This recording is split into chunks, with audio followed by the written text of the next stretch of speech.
Evening guys, well as you know we've lost at home to West Ham United, and all the pundits actually before this game were all saying how this was an easy 3 points, and I done a piece on Chelsea SW6 Facebook group saying that this is not easy at all.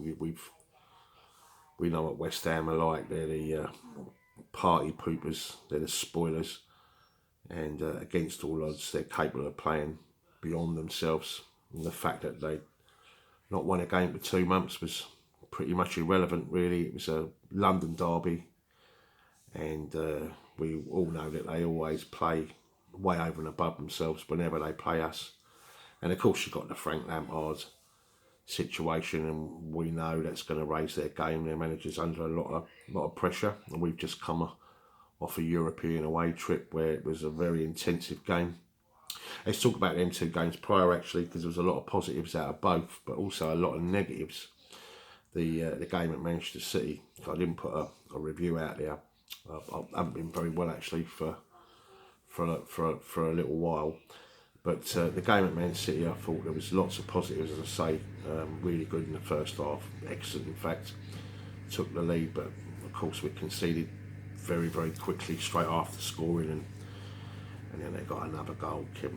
Was it Kevin De Bruyne, and got their it took a deflection, didn't it? And then they got another goal straight after. And second half we had our chances, but so did they. And I thought it was probably about the right result, but there's a lot of plaudits that come out of that because of the way we set up, and the possession obviously was more than any Pep Guardiola side. And of course in midweek against Valencia, perfect result, but we rode our luck a bit, let's be fair. They had a lot of really good chances, so did we. It was a game of it was just like table tennis, wasn't it, really, right up to the even the time added on at the end, and it was a bit squeaky bum, but we got the right result. But moving on to this one, I knew it was going to be a tough one, and perhaps with that game in midweek taken into consideration, and also the fact that we play Aston Villa on Wednesday, Frank did make a couple of changes, quite significant changes. Reece James came in for the Aspilicueta, who was on the bench. I thought James was superb actually. It's probably one of the positive aspects, where many times he got down the flank, got some really good balls in, good crosses in, and there was no one on the end of it, and no anticipation. And other changes that he made, N'Golo Kante was put on the bench for we had Jorginho and Kovacic, but it allowed Mason Mount to play in a kind of 10 position behind Olivier Giroud, who was favoured over and above Michy Batshuayi, because as we know, Tammy Abraham picked up a bit of a knock in the game in midweek, and Willian was rested too for Pedro, who I thought was a bit woeful, to be fair. Look, the game started, we was totally in command, and in the first 15 minutes they were playing like a team that was struggling, and we were quick, and we were getting behind them, and we had a couple of opportunities. Pedro had one shot that was blocked, and Zuma had a header, and at that point you had no reason to suspect we weren't going to go on and win the game. And then for about 25 minutes, the game was completely flat. We weren't creating at all. We just stopped the intensive side of our play, and the game kind of pitted out in the last 5 minutes. Just before the interval, we kind of got our game back, our stride back, and we were starting to create again. And you almost didn't want the half-time whistle to come, but it did, and it 0-0. And of course West Ham came out, had backs of confidence to be at that point at 0-0. I think they would have taken that all day long. And then virtually a couple of minutes after the start of the first half, disaster. Creswell, he kind of cuts in and then strikes one. It's a good goal, and you kind of knew then it was backs against the wall, and it was up to us then to break them down, and we sort of didn't really create anything. I think if anything today we kind of beat ourselves. and we didn't really create a lot. In fact, West Ham probably had the best clear-cut chances. They had the ball in the back of the net, and VAR come to our rescue because it was adjudged that it had come off, their player's hand. So a little bit of luck there, and they also had another chance where Kepler made a really, really good save, and we kind of coughed and spluttered, but we didn't really create much. And as Frank mentioned after the game, the crowd was not exactly exuberant, and you need that, but then players need to lift the crowd. It's kind of like a two-way street. It never really got going, and just our final ball and just the way we were moving it about, it wasn't good enough. It was very sort of lethargic, and not, we wasn't sort of fizzing it about like we normally do and like creating chances. But Frank made 3 tactical changes. He brought on N'Golo Kante, and that was more really to plug the gap, because we know that he's got a great engine of getting up and down, so that when we are attacking, obviously we're going to leave space at the back, and we know that Kante can get back and cover those positions.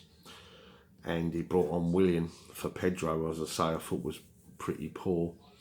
And then in the end took off Olivier Giroud. So in the end we didn't actually have a striker on the pitch. Bringing on Callum Hudson-Odoi, and we didn't. Pulisic had one chance where he kind of skewed it wide. We just sort of run out of energy, run out of puck. You just felt it really. It was just one of those, and everyone's saying it was a big shock. Nothing's a shock in the Premier League, as I say. It's a London derby. And you have to say, on clear-cut chances alone, West Ham probably had the best chances, albeit that we had control without really sort of penetrating West Ham during the game. And it's a massive 3 points that we've lost here, because we've allowed the gap now to kind of squeeze up on us. Spurs have won, and as a result they move to a place behind us in 5th spot, but I think the gap's 5 or 6 points now, not a lot, so we're going to have to kind of get over this. There's not been too many games this season where you can actually say, every game's been a delight, an absolute delight. It's absolutely been an absolute joy to watch, but today I can only really think of Man United in the Cup, where it was a bit of a damp squid, and I think that's pretty much how it was today. I think, if anything, Frank will be disappointed because we've been beaten, and of course it's West Ham. But I think he'd be more concerned about the way in which we played. But the beautiful thing about it is we've got another game to recover in a few days' time at Stamford Bridge, where we welcome John Terry and Aston Villa, which will be great. And and I imagine Tammy would be really raring to get fit for that one, bearing in mind that he spent last season on loan at Villa Park. A defeat, guys, but we have to put everything into perspective here. We are in front of the curve. We were going to roll the punches this season, we all know that. And where we are right now, I think it's way above and beyond our expectations, for sure. We don't want to get too carried away. We know we've got a good side and good players and everything else, but this is a learning curve. Yeah, what will be this year. This is all about experience, not just for the players but for Frank too, and for us as supporters. We have to be patient. Yes, it's a pain in the arse that we've been beaten by fucking West Ham, who, as I say, ain't won a game for 2 months, but it is what it is. We have to take it on the chin and move on, and look forward to the game in midweek. Welcoming back JT, which would be great. I actually wasn't there today. In the end, I was going down late, but something happened where I had to take care of something here at home. So in a way, I'm kind of pleased about that, because it means I'll be still travelling home now, and I'll be really pissed off if I've had to have gone through that. And I'm really happy that I haven't had to sit and watch their smug supporters, coming home on the Fulham Road after the game. But there you go, guys. Sorry I haven't been out for the last week or so. I've not been too clever, not well, you know, sort of health wise. But a defeat a day, we just have to, you know, just look forward to the next game, and as always, keep the faith. It's all about Super Frank, and keep the blue flag flying high.